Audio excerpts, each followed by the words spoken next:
আমার নাম রিতেশ। আমি ছাত্র, A-level পড়ছি। আমার প্রশ্ন হলো, পোশাকের ব্যাপারে সব ধর্মের সীমাবদ্ধতা আছে।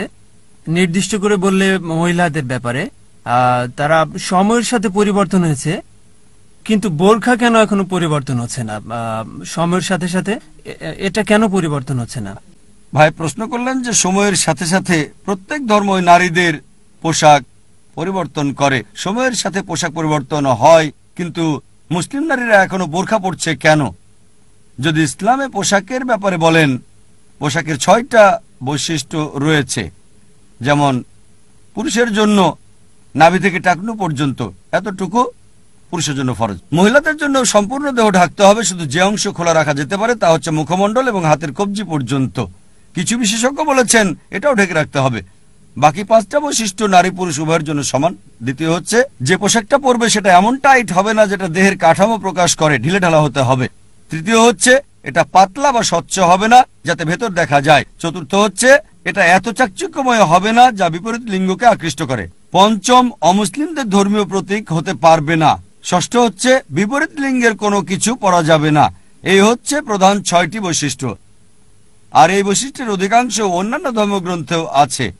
যদি বাইবেল পড়েন, এটা আছে বাইবেলের বুক অব ডিউটেরোনমি অধ্যায় নম্বর 22 অনুচ্ছেদ নম্বর 5। বলা হয়েছে যে নারীদের এমন পোশাক পরা উচিত না যেটা পুরুষের জন্য নির্ধারিত, আর পুরুষের এমন পোশাক পরা উচিত না যা নারীদের জন্য নির্ধারিত। যারা তা করে তারা ঘৃণার কাজ করছে। আরো বলা হয়েছে বাইবেলে প্রথম তিমথি অধ্যায় নম্বর 2 অনুচ্ছেদ নম্বর 9 যে নারীদের শালীন এবং ভদ্র পোশাক পরা উচিত। তাদের দামি হার মণিমুক্তা পরা উচিত না। আরো বলা হয়েছে প্রথম করিন্থিয়ান্স অধ্যায় নম্বর 11 অনুচ্ছেদ 5 এবং 6 যে যে নারী মাথা না ঢেকে প্রার্থনা করে তার চুল কেটে ফেলা হবে। কোরআন হাদিসে এমন কোনো বাক্য নেই যে মাথা ঢেকে না রাখলে নারীর চুল কেটে ফেলা হবে, কিন্তু বাইবেল বলছে, বাইবেল কোরআন থেকে বেশি কঠোর। যদি কোনো নারী মাথা না ঢেকে প্রার্থনা করে চুল কেটে ফেলা হবে। একই বিষয় আছে হিন্দু গ্রন্থেও। যদি হিন্দু ধর্মগ্রন্থ পড়েন, এটা আছে রামায়ণে যে যখন পরশুরাম রামের কাছে আসলো, তার স্ত্রী সীতাকে বলল যে আমাদের চেয়ে উনি বড়, তাই দৃষ্টি অবনত করো এবং সৌন্দর্য প্রকাশ করো না। আরো বলা হয়েছে যদি পড়েন ঋগ্বেদ বুক নম্বর 10 অধ্যায় নম্বর 85 অনুচ্ছেদ 30 বলা হয়েছে যে যে নারী পুরুষদের পোশাক পরিধান করে সে সীমালঙ্ঘন করছে, পুরুষের পোশাক পরা উচিত না। আরো বলা হয়েছে যে ঋগ্বেদ বুক নাম্বার 8 যে ব্রহ্মা নির্দেশ দিয়েছেন নারীদের মাথা ঢেকে রাখতে। তাই হিন্দু ধর্মগ্রন্থ, খ্রিস্টান ধর্মগ্রন্থ, ইসলাম ধর্মগ্রন্থ হিজাবের কথা বলছে, পর্দা করতে বলছে।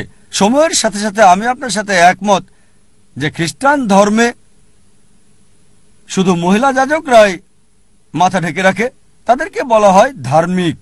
যদি মুসলিম নারীরা মাথা ঢেকে রাখে তাদেরকে বলা হয় নিপীড়িত। কেন? দ্বিমুখী নীতি কেন? মহিলা যাজক ভালো করে মাথা ঢাকে, মাদার মেরির ছবিতে দেখা যায়। মাদার মেরির ছবি কি দেখেছেন আপনারা? মুসলিম মহিলার মতো, তিনি ছিলেন মুসলিমা, মুসলিম নারী, হাতের কবজি পর্যন্ত ঢাকা, শুধু মুখমণ্ডল দেখা যায়। আমি আপনার সাথে একমত, যদি 6টা বৈশিষ্ট্য মেনে চলেন, যে কোনো ফ্যাশনের হিজাব পরেন, বোরখা আবায়া পরিবর্তন করেন, ইসলামের এই 6টা বৈশিষ্ট্য মেনে বোরখার কালার পরিবর্তন করেন কালো, নীল, বাদামি, কোনো সমস্যা নেই, যতক্ষণ এই 6টা বৈশিষ্ট্যের মধ্যে থাকবেন। এজন্য দেখবেন নতুন স্টাইলের হিজাব। তবে কিছু বোরখা আছে বেশি ফ্যাশনযুক্ত, সেগুলো ইসলাম অনুমোদন নেই।